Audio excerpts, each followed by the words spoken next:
Hi good morning everyone. तो Vandita ma'am हमारे साथ हैं आज और पिछले काफ़ी महीनों से हमारे साथ हैं और लास्ट 1 मंथ हमारा कंप्लीट हो चुका है जिसमें हमने 90 डेज फिटनेस चैलेंज एक शुरू किया है अपना। ये 90 डेज में हम अपनी कितनी स्ट्रेंथ और कितने इंचेस और कितना वेट लॉस कम करते हैं, तो उसके ऊपर हम थोड़ी सी आज बात करते हैं कि मैम को 1 महीना कंप्लीट हो चुका है तो क्या एक्सपीरियंस रहा और डे टू डे लाइफ में मैम को क्या एक्सपीरियंस है, वर्कआउट करने के क्या बेनिफिट्स हैं। ठीक है, हेलो मैम। हाय।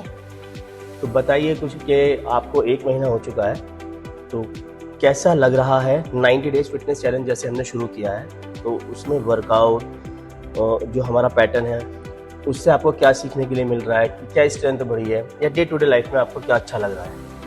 पहले जो रेगुलर हम एक्सरसाइज करते थे तो एक था कि बस आ रहे हैं कर रहे हैं, बट अभी 90 डेज चैलेंज में एक मोटिवेशन हमें मिल रहा है कि हमें 90 डेज में एक रिजल्ट अचीव करना है। तो उससे एक सुबह उठ के आने का एक मोटिवेशन मिलता है। दूसरा हम वर्कआउट हर कुछ दिन पे चेंज करते हैं तो एक नयापन रहता है, तो रेगुलर नहीं होता। और दूसरा बॉडी कंफर्ट में आ जाती है। अगर आप एक ही एक्सरसाइज वर्कआउट रेगुलरली कर रहे हो तो बॉडी का एक कंफर्ट जोन हो जाता है, फिर वो आपके मसल्स में आपके बॉडी इंटरेस्टिंग बन रहा है और मजा आ रहा है और बॉडी को भी अच्छा फील हो रहा है। ठीक है, तो मजा आ रहा है क्योंकि हम कुछ नया करते हैं डेली। हाँ। तो अच्छा लगता है। ओके, तो मैम जिम ज्वाइन करने से पहले की आपकी लाइफ और जिम ज्वाइन करने के बाद क्या चेंजेस लग रहे हैं। जिम ज्वाइन करने से पहले एक तो मेरी लाइफ बहुत हेक्टिक है, तो मेरा 10-11 आवर्स का वर्क शेड्यूल है, तो उसकी वजह से सिटिंग जॉब है, कंटिन्यूअस सिटिंग जॉब है। तो उससे क्या होता था कि मैं पूरे दिन बैठी हूँ, मूवमेंट कुछ नहीं हो रहा। तो जिम जाने से पहले मैं उसकी वजह से आप ना बहुत लेथार्जिक होते जाते हो, आपको मन नहीं करता कोई काम करने का, पूरे दिन सिटिंग। बट जब जिम ज्वाइन करने का डिसाइड करा तो पहला तो टाइम मैनेजमेंट बहुत, मेरा स्केड्यूल बहुत सही हो गया। मैं सुबह उठने लगी, सुबह उठ के सबसे पहला काम मैं करती हूँ वर्कआउट करना, तो मेरा पूरा दिन सॉर्टेड हो जाता है। लेथार्जिक जो एक हैबिट था वो खत्म हो गया है, सारे स्केड्यूल अपने आप सही समय पे होने लगे। तो बहुत ड्रास्टिक चेंज देखने को मिल रहा है कि आपकी लाइफ ऑर्गेनाइज होती जा रही है। और बॉडी में क्या चेंजेस आ रहे हैं? बॉडी में बहुत चेंजेस आ रहे हैं। पहले सिटिंग जॉब में मेरी पोस्चर बहुत खराब हो गई, तो वो काफी इम्प्रूव हो रही है, अभी बहुत बचा है। जैसे बैक पेन रहता था, अपर बैक पेन रहता था, लोअर बैक पेन रहता था, क्योंकि फुल टाइम आप लैपटॉप लेके ऐसे बैठे रहते हो, नेक आपका हो जाता था। हाँ, तो अब यहाँ आने के बाद जब उस तरह की चीजें मैं बताती हूँ और आप उस तरह का वर्कआउट कराते हो तो वो बॉडी में बहुत इम्प्रूवमेंट दिखता है, पोस्चर भी ठीक हो रहा है, मतलब चेंजेस आ रहे हैं। हाँ। इंटरेस्ट के साथ आपकी बॉडी के अंदर चेंजेस आ रहे हैं। डाइट को लेके क्या है, पहले क्या शेड्यूल था, अभी क्या है, आप किस तरह से? डाइट का पहले वही है कि कुछ भी खा लेते थे, टाइम नहीं मिला, ऑफिस के कॉल्स पे हैं, गए किचन में जो दिखा वो खा लिया। बट अब अवेयरनेस हो गई है कि हमको अपने डाइट में क्या इंक्लूड करना चाहिए, क्या नहीं करना चाहिए। वेजिटेरियन होने की वजह से अभी ये समझ में आ रहा है कि वेजिटेरियन में भी आप सब कुछ, ये नहीं कि आप सब कुछ खा लो, तो शुगर कितना लेना चाहिए, कितना इनटेक होना चाहिए, इसकी अवेयरनेस हुई। प्रोटीन आपके में ज्यादा होना चाहिए डाइट में, ये प्रोटीन के क्या क्या सोर्सेज हैं। तो अब समझ में आ रहा है कि आपको कुछ भी लेके अपने अंदर नहीं डाल लेना, बिकॉज आप कुछ भी खा रहे हो तो वो अल्टीमेटली आपके बॉडी को ही इफेक्ट कर रहा है। Very good. तो डाइट भी आपने बहुत चेंजेस किए। अच्छा, जो लोग जिम नहीं कर पा रहे हैं किसी भी XYZ रीजन से और सेम लाइफ जी रहे हैं, सिटिंग जॉब है, तो उनके लिए क्या एक मैसेज देना चाहोगे आप? मैं यही कहना चाहूंगी कि ये बहुत बेस्ट डिसीजन होगा अगर आप जिम आ रहे हो, क्योंकि अभी आपको नहीं पता चल रहा है बट लॉन्ग टर्म में रिजल्ट्स बहुत ही खराब हो जाएंगे। आपकी बॉडी की पोस्चर इतनी ज्यादा खराब हो जाएगी कि फिर उस पर वर्क करना, उसको वापस इम्प्रूव करना इम्पॉसिबल हो जाएगा। तो इट्स ऑलवेज रिक्वायर्ड कि आप आओ, कुछ भी वर्कआउट करो, कम करो। आपके पास समय नहीं है, आपकी स्टेमिना कम है, आप कम करो, एक स्टेप लो लेकिन करो। क्योंकि आप फिर देखोगे कि आपको जो सिटिंग जॉब में प्रॉब्लम्स आ रही है वो प्रॉब्लम आपकी धीरे धीरे कम होती जाएगी, वो आप खुद फील करोगे।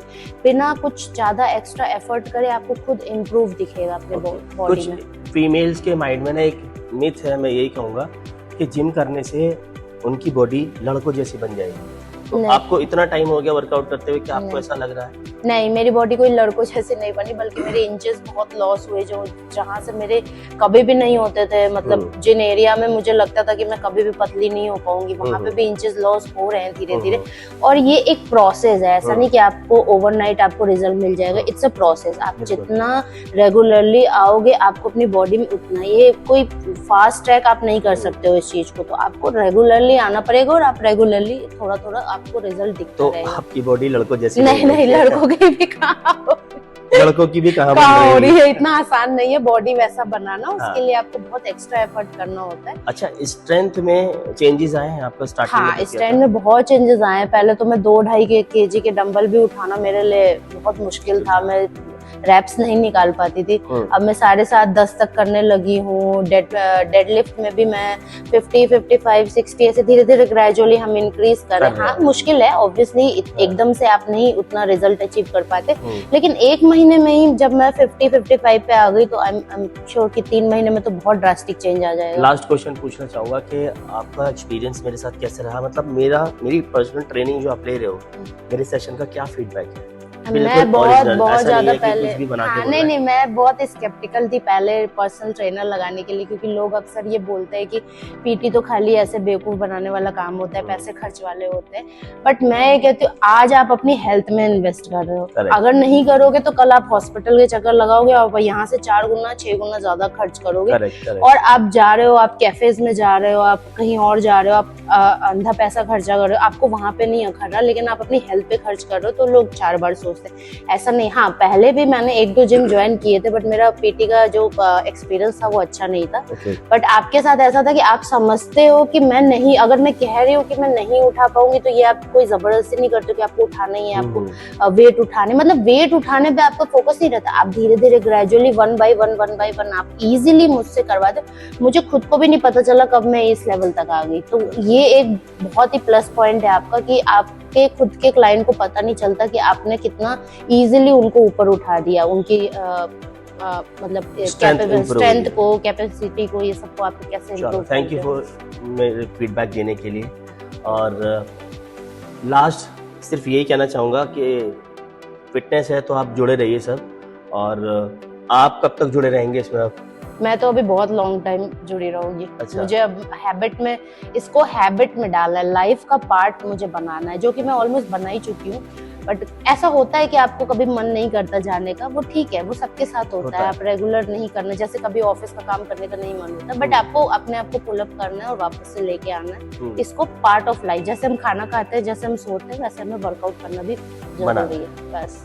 तो जैसे कि मैम ने आपके साथ शेयर किया बहुत सारा एक्सपीरियंस, तो फिटनेस को अपना लाइफ का पार्ट बनाइए। सेम जैसे खाना है, सोना है, बहुत सारे काम करते हैं, ऐसे ही फिटनेस भी पार्ट होना चाहिए। और जैसे कि आपने सुना, मैम बहुत अच्छा एक्सपीरियंस शेयर कर रही हैं आप लोगों के साथ, और छोड़ के भी नहीं जाएंगी। नहीं, छोड़ के नहीं जाऊंगी अभी।